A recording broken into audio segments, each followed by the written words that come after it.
చేపెట్టి అలా గొంతు తగిలిపోయి చెప్పుకోమండి కేసి సంహారకుడు, అందువల్ల కేశవ. తర్వాత జనార్దన, ఒట్టు ఉండదు, చాలా ఒట్టు పలికేస్తుంటాం. జనార్దన రెండు అర్థాలు. జనాన్ అర్ధయతి జనార్దన. జనాన్ అంటే దుర్జనాన్, దుర్జనులను హింసించువాడు ఒక అర్థం. తర్వాత జనై అర్జ్యతే యాచ్యతే ఇది జనార్దన, జనుల చేత అభీష్ట సిద్ధులను అర్థింపబడేవాడు. దుర్జనులని హింసించేవాడు, దుర్జనులను. అలాగే భక్తులు ఎవరైతే ఉన్నారో వాళ్ళు ఎవరినైతే వాళ్ళ అభీష్టాలు ప్రార్థిస్తారో, అభీష్టాలు తీర్చమని, అభీష్ట సిద్ధులు వాళ్ళకి సిద్ధింపజేసేవాడు ఎవరు, వాడు అడగాలిగా అర్థింపబడేవాడు జనార్దనుడు. భక్తులందరూ ఎవరినైతే వాళ్ళ అభీష్ట సిద్ధులను అడుగుతారో ఆయన జనార్దనుడు. జనార్దన. తర్వాత వాసుదేవ, సర్వభూత నివాసోసి వాసుదేవ నమోస్తుతే అలాగే ఉంది. వాసనాథ్ వాసుదేవకి వాసుదేవ. ఈ వాసుదేవ శబ్దం అంటే పరమాత్మ సర్వజగత్వం చెప్తుంది, సమస్త ప్రాణికోటిలో వసించి ఉన్నవాడు. రెండోది అవతారం, ఇది తత్వపరంగా. అవతారపరంగా చెప్తే వసుదేవుని పుట్టిది వాసుదేవుడు, వసుదేవ మహారాజు కూడా దాశరథుడు. అలాగే ఈ రెండు అర్థాలు సరిపోతాయి. అటువంటి లక్ష్మీ నృసింహ మమదేహి కరావలంబం అని చెప్పి తర్వాత నిన్ను ఒకటే స్మరిస్తే సరిపోదు, నీ పరమభక్తులైన వాళ్ళు నిన్ను నిరంతరం వాళ్ళలో మోస్తున్న వాళ్ళని స్మరిస్తుంది అని ఆచార్యులకు అర్థమైంది. డైరెక్ట్ గా నీతో కాంటాక్ట్ పెట్టుకోకూడదు. నేను తప్పు చేశాను, నేను సంప్రదాయం విరుద్ధంగా వెళ్ళాను ఆచార్యుల వారు అంటున్నారు అక్కడ.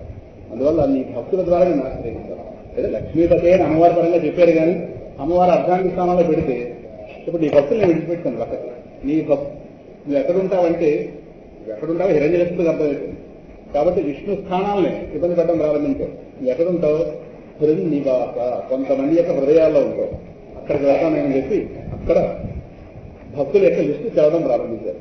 ప్రహ్లాద నారద పరాశర పుండరీక వ్యాసాంబరీశ సుఖ సౌనక హృన్నివాస భక్తానురక్త పరిపాలన పారిజాత లక్ష్మీ నృసింహ మమదేహి కరావలంబం. భూమంతటా నీరున్నప్పటికీ నీళ్లు రావాలంటే నుయ్యి తవ్వాలి. పరమాత్మ విష్ణువు సర్వవ్యాపి అయినప్పటికీ కొంతమంది దగ్గరే లభ్యమవుతాడు. భగవంతుడు లభ్యమయ్యే స్థానము సత్సంగము. సత్సంగమే భగవల్ లభ్య స్థానము. భగవత్ లభ్య స్థానము సత్సంగము. సత్పురుష సహవాసమే భగవంతుడు జరుగుతాడు. ఏంటి వాళ్ళది? ఇక్కడ ఒక 7-8 మంది పేర్లు చెప్పి, మహాత్ములైనటువంటి వాళ్ళ పేర్లు చెప్పి, భక్తులు ఎవరి హృదయాల్లో స్వామి ఉంటాడు, వాళ్ళ హృదయాల్లో పెట్టుకున్నారా, లేదు వాళ్ళ హృదయాలు కావాలని నేను ఎంచుకుని వెళ్ళాడా, ఎలాగైనా కావచ్చు. అడిగే వాళ్ళ హృదయంలో కూడా నేను వెళ్తాడు. అందులో మొదటివాడి పేరు మనకు తెలుసు, ఎందుకు వాడి పేరు పక్కన పెట్టారు, ప్రహ్లాదుడు. ఆ లిస్టు తప్పు పెట్టారేమో పిల్లవాడికి పెద్ద స్థానాన్ని పెట్టలేదు. నారదుల తర్వాత గురువు గారు 2వ స్థానం గడిపారు, శిష్యుడు మొదటి స్థానం గడిపారు. ప్రహ్లాద నారద పరాశరుడు, వ్యాసమహర్షి తండ్రి పరాశర మహర్షి. తర్వాత పుండరీకుడు, భక్త పుండలీక వరద పాండురంగ. పుండలీకుడి వల్లే పండరీపుర క్షేత్రం వచ్చింది. వ్యాసుడు మహానుభావుడు. వ్యాసో నారాయణో హరి వ్యాసోచ్ఛిష్టం జగత్ సర్వం. వ్యాసులే లేక సనాతన ధర్మాన్ని గ్రంథాలు ఎక్కడ ఉన్నాయి. అందువల్ల వ్యాస పూర్ణిమనే గురు పూర్ణిమగా సంప్రదాయంగా చేసుకుంటున్నాం. ఎవరు గురువు ఎవరైనా కావచ్చు. సనాతన ధర్మాన్ని గురుస్థానంలో వ్యాసుని పెట్టారు.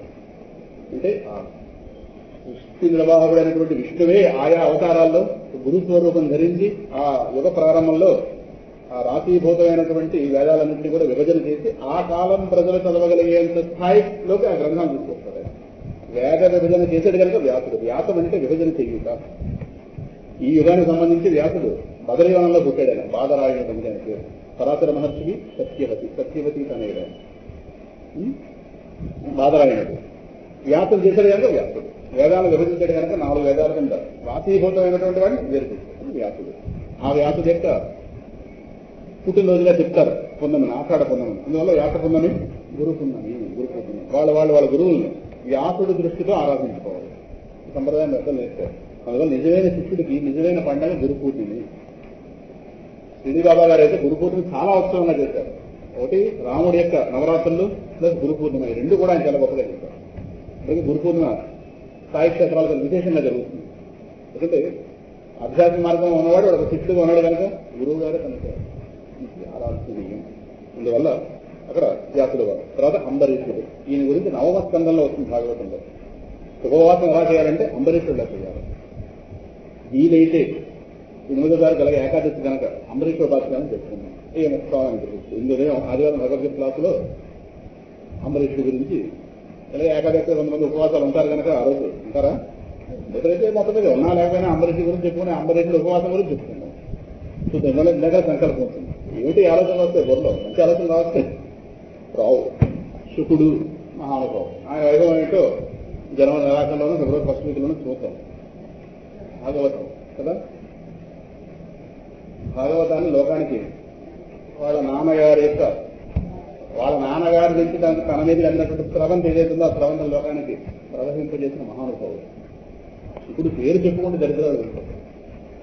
ఇంకా శౌనకుడు అనేటువంటి ఈయన శుక శౌనక,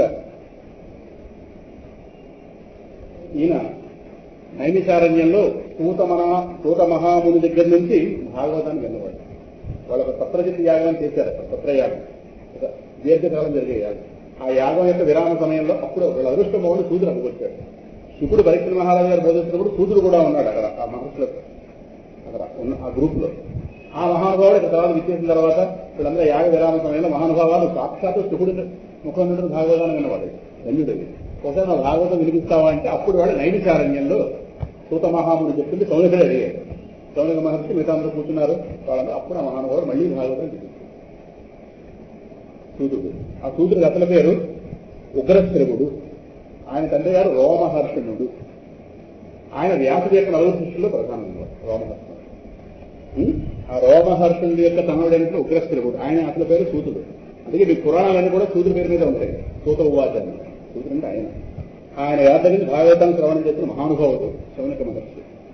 తర్వాత కాస్త శుక శౌనక హృన్నివాస, వాళ్ళ హృదయాల్లో నివసించేవాడు. మీరు ఇల్లు వాకిలు లేదా వాళ్ళ హృదయాల్లో ఉన్నది. సరే, అసలు వాడిని వదిలిస్తాం. పిల్లవాడు పిలువదరగా చెప్పుకోకపోతుంది. ప్రహ్లాద ఎందుకో బహుశా పిల్లవాడు పిలిచాడో ఈ పిల్లవాడి దగ్గర ఈయన వెళ్ళాడే కానీ మొత్తం మీద పిల్లవాడిని భక్తులు లిస్టులో పెట్టారు.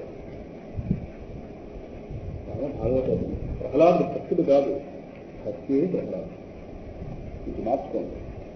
ఎందుకంటే భక్తులైన వాడు రేపటి రోజు భక్తులు ఉంటారని గ్యారంటీ లేదు. ఇవాళ భక్తులనే కావచ్చు, రేపటి రోజు ఉంటారని గ్యారంటీ లేదు. ఎందుకంటే భక్తి నాకు ఇంకా అక్కడ ఒక గుణంగా ఉంది, లక్షణంగా.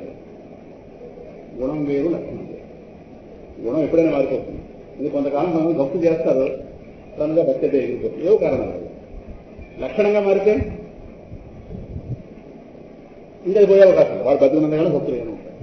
ప్రహ్లాదునికి భక్తి గుణం కాదు, కర్పూరానికి సువాసన గుణం కాదు, లక్షణం. అందుకే మీరు కర్పూరం ఎప్పుడు పెట్టుకున్నా అదే వాసన వస్తుంది. గుణం అనుకోండి, ఒక కారణం తొలగేస్తుంది మీరు ఏదో చేస్తే. అర్థమవుతుందా? అందువల్ల ప్రహ్లాదులు భక్తులు కాదు, భక్తే ప్రహ్లాదు. అందుకే నరసింహస్వామి వారు చివరిలో చెప్పారు, భవంతి పురుషాలోకే మద్భక్తాస్వాం అనుగ్రతా భవాన్మే ఖలు భక్తానాం సర్వేషాం ప్రతిరూపధృత్. లోకం మొత్తానికి, లోకంలో ఎవరైతే భవిష్యత్తులో భక్తులు కాబోతారో, భక్తులు అయ్యే ఉద్దేశంతో ఉంటారో వాళ్ళకి ప్రహ్లాదను ఆదర్శంగా పెట్టుకోండి స్వామి ఆజ్ఞ జారీ చేశారు. అక్కడి నుంచి ఎవరైతే భక్తులు ఉంటారో వాళ్ళందరికీ కూడా నిన్ను అనువ్రతాహ, నిన్ను అనుసరించి వెళ్ళాలి, నిన్ను అనుసరించేవాళ్ళు నన్ను పొంది తీరుతారు. భవంతి పురుషాలోకే మద్భక్తాస్వాం అనువ్రతాహ భవాన్మే ఖలు భక్తానాం. భక్తులైన వాళ్ళందరికీ కూడా ఇప్పుడు చీరలా కట్టుకోవడం అంటే ఒకరు చూసి నేర్చుకుంటాం, వ్యాసం ఎలా వెళ్ళండి ఒకరు చూసి నేర్చుకుంటాం. భక్తి ఎలా చేయాలండి ఇలాంటి చూసి నేర్చుకుంటాం. ఏం చెప్పలేదు నరసింహస్వామి గారు. భవాన్నే ఖలు భక్తానాం సర్వేషాం ప్రతిరూపధృత్. నా భక్తులందరికీ నువ్వు ఆదరిస్తాను, ఐడియా. సరేనా? అందువల్ల నీ పేరు చెప్పుకుంటేనే భక్తి వస్తుందిరా ప్రహ్లాద. ఏంటి భక్తి? ఏమో ఆయన పిచ్చి భక్తి, పని పట్లేదు. ఎందుకు వదిలిచారో తెలియదు పిల్లాన్ని, పక్కన విడిచిపెట్టించాం. మహాత్ముల సాంగత్యం మహత్సంగత్య దుర్లభ. మహాత్ముల సాంగత్యం చేస్తే వాళ్ళలో మహాత్మలో భగవంతుడు తప్పించి అన్యమైన విషయం ఉండదు కనుక మన జన్మజన్మల సాధన చేత పొందే ఫలితం వాళ్ళ దగ్గర కూర్చుంటే మనకు.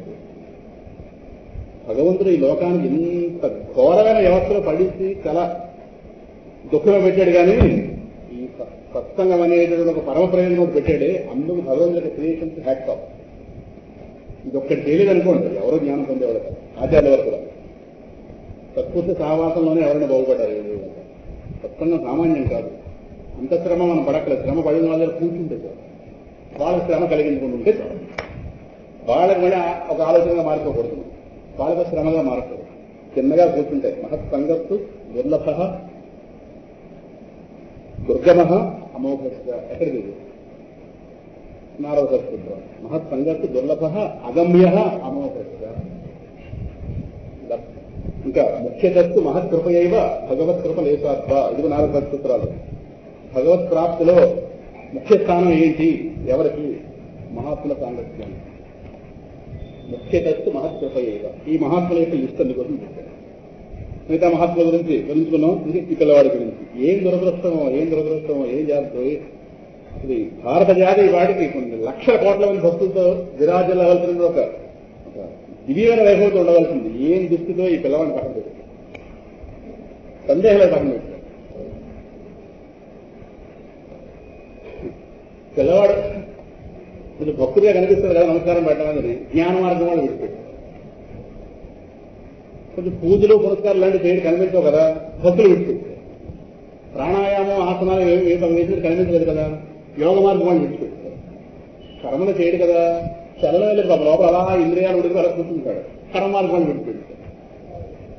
రాక్షస పిల్లాడు కదా, దేవతలు అనుకుంటున్న వాళ్ళు వీళ్ళు విడిచిపెట్టారు. లోకంలో సత్కృష్టుంటారు మహాత్ములు, మంచి గుణాలు ఉన్న వాళ్ళు వీళ్ళు విడిచిపెట్టారు. ఆటపాట లేదు కదా, పిల్లలు విడిచిపెట్టారు. ఏమిటండి ఎంత వయసు వచ్చినా శ్రీకాంక్ష లేదని చెప్పి యువతలు విడిచిపెట్టారు. ఎంతమంది విడిచిపెట్టేస్తే రోడ్డు పక్కన పిల్లాన్ని పడేస్తే సింహాచలం అనే జువైనల్ హోములో తీసుకెళ్లి పెట్టాం మనకు ఆ బాధ్యత. ఒక పిల్లాడికి ఎవరు లేరు, జువైనల్ హోములు పెడుతుంటారు పిల్లలు. రోడ్డుగా అనాథ పిల్లలు ఉంటారు, అనాథలో పక్కన ఉండిపోయాడు పిల్లలు. ఎవరు పడింది కూడా వాళ్ళు సార్. జ్ఞాన మార్గం కూడా అహంబర మాస్టర్ చెప్పమని అంటారు. ఏంటి పిల్లాడికి అన్నం పెడతాడు ఇలాగా విష్ణు అంటాడు దూరంగా అంటే ఈయన ఏమైనా అన్నం పెడుతున్నాడు అనగానే ఓహో ఈయనకి ఇంకా పరబ్రహ్మం తెలియదు మాట అని వీళ్ళు చెప్పారు.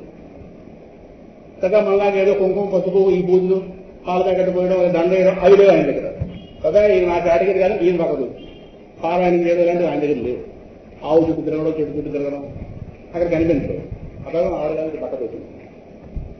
చక్కగా గాలి కింద వదలడం వెళ్ళడం కుంభకం రైతం ఆసనాలు ఇవేం కనిపించలేదు. వీటి పక్కన పోతుంది.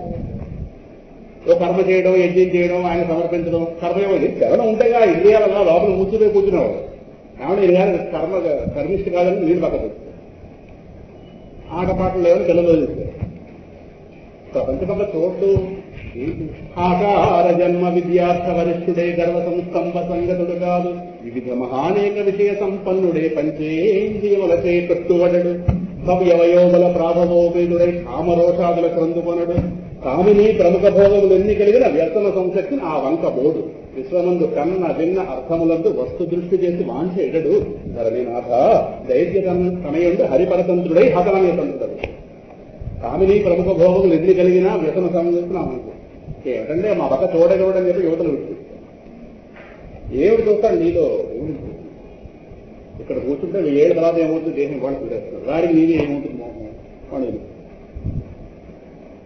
వాళ్ళు ఆటపాటలు వెళ్తాడు. స్త్రీ వల్లప్పుడు తను చేరినట్లయినా చెలికాండం ఎవరు చేరమరచు. లోపల ఆ పిల్లవాడితో ఎవరు ఆడుకుంటున్నారు లోపల ఈ ఆటపాటలకు పైకి వాళ్ళు. అసురారి తనముడోళ్ళని ఆడినట్లయినా అసుల బాలతో కూడా ఆడమరు. ఇది భక్త సులభందు భాషించినట్లయినా పరభాషలకు మారు పలుక మరచు. సురవంజు తనలోన చూసినట్లయినా శక్తి సమస్తము చూడమరచు. లోపల ఎవడో ఒకరు చూసినట్టు లోపలికి ఇతర ప్రపంచం చూడమే. ఈ పిల్లవాళ్ళకి ప్రపంచ జ్ఞాసం లేదు. అందరూ వదిలిపెడితే రోడ్డు దగ్గర పెడతారు. మాకాదు పోనీ మీకు ఆ రాజ్యం లేదు మాకుందని చెప్పి మనకు దొరికింది ఆ రాజ్యం తీసుకొచ్చి సింహాచల క్షేత్రం అనే జువైనల్ హోమ్లో పెట్టాం.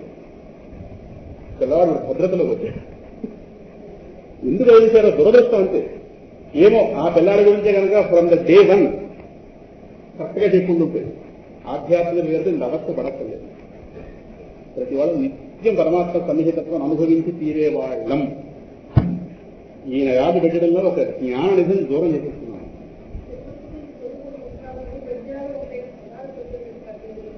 దురదృష్టం అందుకే ప్రహ్లాదుని సమగ్రంగా అర్థం చేసుకున్న వాళ్ళు లేరు, అసమగ్రంగా అర్థం చేసుకున్నారు. నా కంటికి అని కనిపిస్తే అంతే ప్రపంచం అనుకునే వాళ్ళు ఉంటారే. అలాగేదో ఆ పిల్లాడి గురించి ఒక పెద్దాన్ని టీవీలో 2 పద్యాలు తెచ్చి పోతలు గారు కమలాసన కరముల గారు భక్తి వర్గం చేశాడు. ఆయన భక్తుడే కానీ భక్తుడు మాత్రమే కాదు. సమగ్ర భక్తి జ్ఞాన వైరాగ్య శరణాగతులేక సమాహారం ప్రహ్లాదుడు.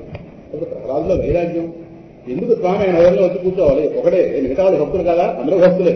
కానీ ఈయన ఎక్స్క్లూజివ్ ఫీచర్ ఏంటంటే ఒకటే, ఎంతగా భక్తి చేశాడో అంతగా వ్యవస్థ భయపడ్డాడు. అసలు ఈ వ్యవస్థ యొక్క నైజం పెట్టినాడు ప్రహ్లాదు. భగవంతుడే వశపరుచుకునే ప్రయత్నం చేసిన మాయక ప్రలోభం పెట్టినాడు. సంసార వ్యవస్థ గురించి ఆయన గారు చేసినటువంటి విశ్లేషణ ఉందే, ఎక్కడ అహంకారం జరిగి రానో కూడా జాగ్రత్త పడ్డారు. ఇలా చెప్పడం నాకు ఎక్కలేదు, కానీ గోపికలు కూడా చిన్న ప్రమాదం పడ్డారు. చిన్న అహంకారం కలిగినవాడు. అందుకే వాళ్ళు ప్రహ్లాదుని స్మరించారు, మా తల మీద చేయి పెట్టారు. ఇక పిల్లాడు ఎక్కడ అహంకారం రానివ్వలేదు. ఆయన గారి అహంకారం కలిగించే సన్నివేశాలు నేను నా టాపిక్ 4లో రాశాను. నా పుస్తకంలో టాపిక్ 4లో అది రాసింది. అందుకే ఆయన గారికి అహంకారం కలిగి సంసార వ్యవస్థ అహంకారం కలిగించే సన్నివేశాలు మొత్తం 10-12 పాయింట్లు రాశాను. అంటే ఏ సందర్భంలో ఒకంత అహంకారం రావచ్చు. ఒక పెద్దవాడు వచ్చి మన ఇంటికి వస్తే మన ఊరంత అహంకారం వస్తుంది, వీధిలో నలుగురు చూశారనే కానీ. ఇంతకపోతే వాడు ఎమ్మెల్యేయో ఎంపీయో.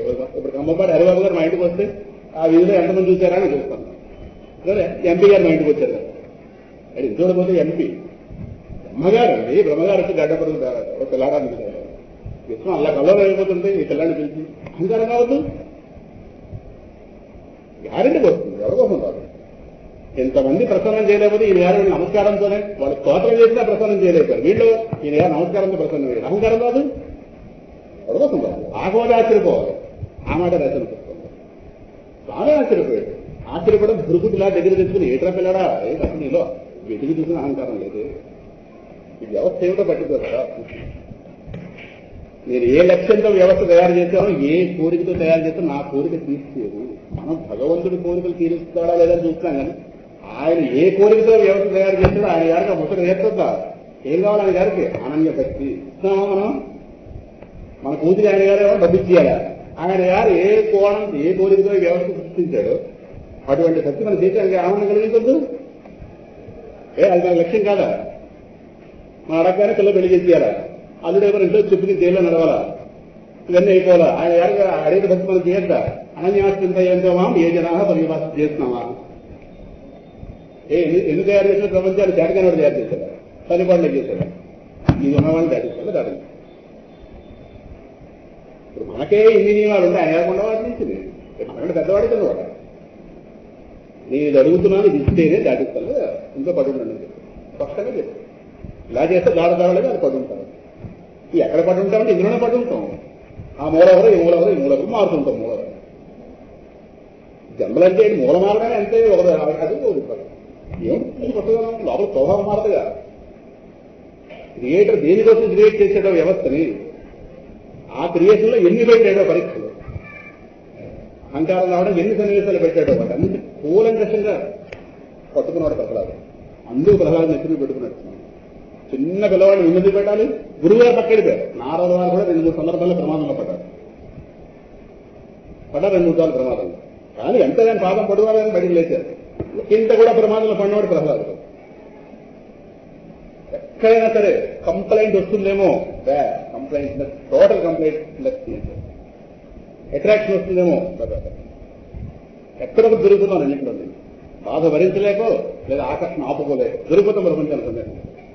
ఈ పిల్లాళ్ళు భూతంతో పెట్టి వెళ్తారు. ఆయన గారే కోరిక ఆపడుతుంది. నీకు ఏం కావాలదా? ఏవం ప్రలోభ్యమానోపి వరైహి లోకాలను ప్రలోభమానై, లోకాలను ప్రలోభం పెట్టే వరాలతో ఈ పిల్లాన్ని పడగొట్టి చేస్తున్నాం. పడగొట్టే ప్రయత్నం చేస్తాం, దొరకలేదు. సరేనా? పిల్లవాడు చూపించే భయం, సంసార భీతి వ్యక్తం చేస్తాడే, అది నేర్చుకోవాలి, అది నేర్పాలి. ఆధ్యాత్మిక గురువు అన్నవాడు అది నేర్పాలి. ఇంత భక్తి చేస్తాం, క్షణంలో అహంకారం పడిపోతుంది, అయిపోతుంది. భక్తి కాదు. మేము ఇంత భక్తులు అనుకుంటే అయిపోయింది అంతే. నాకు భగవద్గీత 7 శ్లోకాలు వచ్చు అనుకుంటే అంతే. అది వచ్చినందుకు ఏముద్ధరించాం? కంఠస్థ పోటీలో అది గోల్డ్ మెడల్ వచ్చినైతే అందుకోసమా? చప్పట్లు కొట్టించుకున్నాం అంతే అందుకోసమా? ఒకనాడు దానికోసమే చదివాం, ఈ రోజు జ్ఞానం అర్థమైంది. ఉన్నద్దా అందులో చెప్పండి. ఇవన్నీ పోటీ, ఇవన్నీ దేనికి? ఇవన్నీ ప్రోత్సాహాలు. ఇవన్నీ ఎక్కడికి వేరుపడ్డామో దానికి పొందద్దా? ఈ రోజు ఇంత పెట్టేడే ప్రమాదాలన్నీ దాటుకుంటూ వెళ్ళేడా లేదా? దాటాలంటే కొంచెం ప్రమాదం అర్థం కావాలి కదా.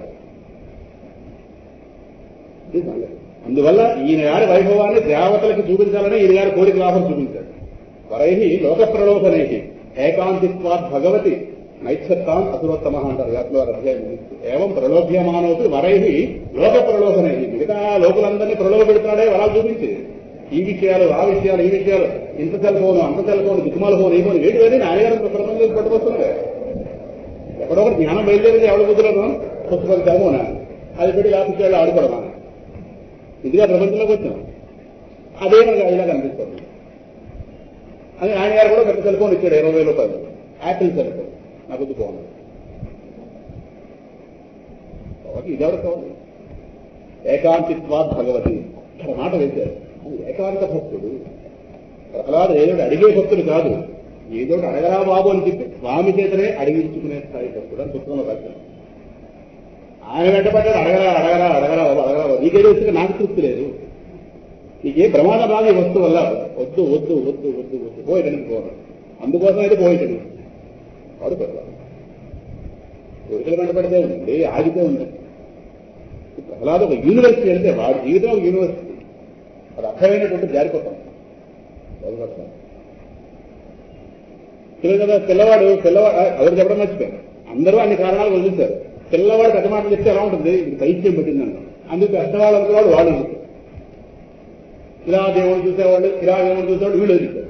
వీడేటట్టు పిచ్చివాళ్ళు అందరూ ఉన్న చూస్తారు, భగవంతుడు తమ్మల్లో చూసేదంటాడు. ఆయన గారు అక్కడ కూర్చున్నాడు కదా అని పెద్దలు అనుకున్న వాళ్ళు అనుకుంటున్నారే, పెద్దలు కాదు, పెద్దలు అనుకుంటున్నవాడు మన్యమాన. వాళ్ళు పిల్లాడే పైత్య మాటలు మాట్లాడుతున్నాడు, వీళ్ళు వదిలించారు. ఇలా ఎంతమంది వదిలేస్తే వదిలి పడుతున్నారు. మన వదిలిస్తాం బాగుంది, మనకు ఆయన గారు అర్థమై అర్థమైంది. అందువల్ల భక్తానురక్త పరిపాలన పారిజాత, భక్తానురక్త పరిపాలన, అంతరంగ భక్తులు అనురక్త, భక్త అనురక్త చాలా గొప్ప పదం.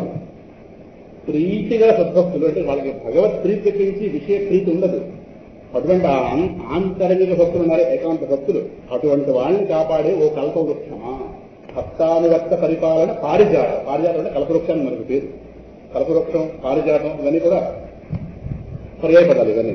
అటువంటి కల్పవృక్షం అంటే వాళ్ళు ఏది కోరుకుంటే చూసుకోవాలి. వాళ్ళు కోరుకుంటారా అంటే మోక్షం ఇస్తావు అని అర్థం. అటువంటి ఓ లక్ష్మీ నృసింహ మమదేహి కదావలం. అమ్మవారి ఈ శ్లోకం చదువుకుని వెళ్ళిపోతాం. ఏకేన చక్రమపరేణ కరేణ శంఖం అన్యేన సింధుతనయామవలంబ్య తిష్టం వామేతరేణ వరదాభయ సముద్రం లక్ష్మీ నృసింహ మమ దేహి కరావలంబం. లక్ష్మీ నృసింహ మమ దేహి కరావలంబం. ఇందాక విష్ణు అన్నారు కదా, మళ్ళీ సర్వవ్యాపి అనగానే కొంచెం కంగారు పడతానని చెప్పి అంతరా వ్యాపించున్నవాడ నా కోసం ఈ రూపంగా కనిపించు, 4 భుజాల రూపంలో కనిపించు. చతుర్భుజ స్వరూపుడు లేక మించు. ఓ దాంతో కుడి చేతి చక్రం పట్టుకో, ఎడం చేతితో శంఖం పట్టుకో, ఓ చెయ్యి అమ్మవారి మీద వేసి కూర్చో. వామేతరేణ సింధుతనయాం అవలంబ్య తిష్టం. అమ్మవారి మీద ఒక చేయి వేసి కూర్చున్నావు. కుడి చేయి కింద చేయి ఖాళీ కదా, ఇటు రెండు కింద చేయి ఖాళీ కదా, అదే వరదం, అదే అభయం. వరదాభయ హస్తాయ నమః నగల ఇక్కడ 35వ నామం చదువుకున్నాం. ఓం వరదాభయ హస్తాయ నమః సింహాద్రినాథ అష్టోత్తరంలో సరిపోయింది కదా. అందువల్ల ఆ అభయం వరద అది ఖాళీగా ఉందిగా, దానితో నాకు రావాలని నువ్వు అంటే స్వామి యొక్క ఏవైతే ఉన్నాయో వారి యొక్క ఆయుధాలు వీటిని స్మరించుకుని అమ్మవారి సమేతంగా నాకు నువ్వు దర్శనం ఇవ్వాల్సింది. అమ్మవారి దయాస్వరూపిణి, నా అజ్ఞానాన్ని ఛేదించడానికి చక్రం నీ దగ్గర ఉంది. ఓయ్ నువ్వు నన్ను పొందరా, నువ్వు నావాడివిరా అని చెప్పడానికి శంఖం ఉంది దగ్గర. శంఖం ఏంటి? పాంచజన్యం. పరమాత్మ కురుక్షేత్రంలో ప్రవేశించాడన్నది 14వ శ్లోకంలో చూపించారు. 1వ అధ్యాయంలో 15వ శ్లోకంలో పాంచజన్యం హృషికేశ. ఆ శంఖనాదం చేయడంలో మొదటి పరమాత్మ చూపించారు పాంచజన్యం. దాని ముందు రథం మీకు వెళ్ళింది కెమెరా. హత శ్వేతై హయైర్యుక్తే మహతిస్యందరే స్థితౌ మాధవ పాండవశ్చైవ దివ్యౌ శంఖో ప్రదద్ధమధు పాంచజన్యం హృషికేశ దేవదత్తం ధనంజయ. నరనారాయణులిద్దరూ కూడా పూరించారుగా. శంఖం ఏం చెప్తుందంటే పరమాత్మ యొక్క జ్ఞానాన్ని అందిస్తుంది, పరమాత్మకు పిలుపు.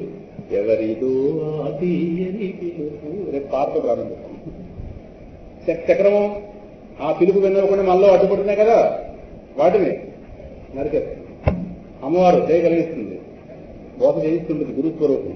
అభయం వరద ఏదో ప్రారంభాలు వస్తుంటాయి కదా, ప్రారంభాలు ఆగండి వీడి జీవితం ప్రమాదాలు కలిగించడం ఇలా ఆపుతుంది వాడు. వరాలు ఏం కావాలంటే వరాలు ఇస్తుంది. మొత్తం 4 చేతుల్లో మొత్తం ఆచార్య వారు చూపించారు. అటువంటి చేస్తూ కరావలము మమదేవి. రేపటి రోజున ఏమిటో పాంచజన్యం పిలుపు ఏమిటో చూద్దాం. ఎవరిదో ఆ చెయ్యని పిలుపు ఎవరికి పాడుతూనే ప్రారంభం.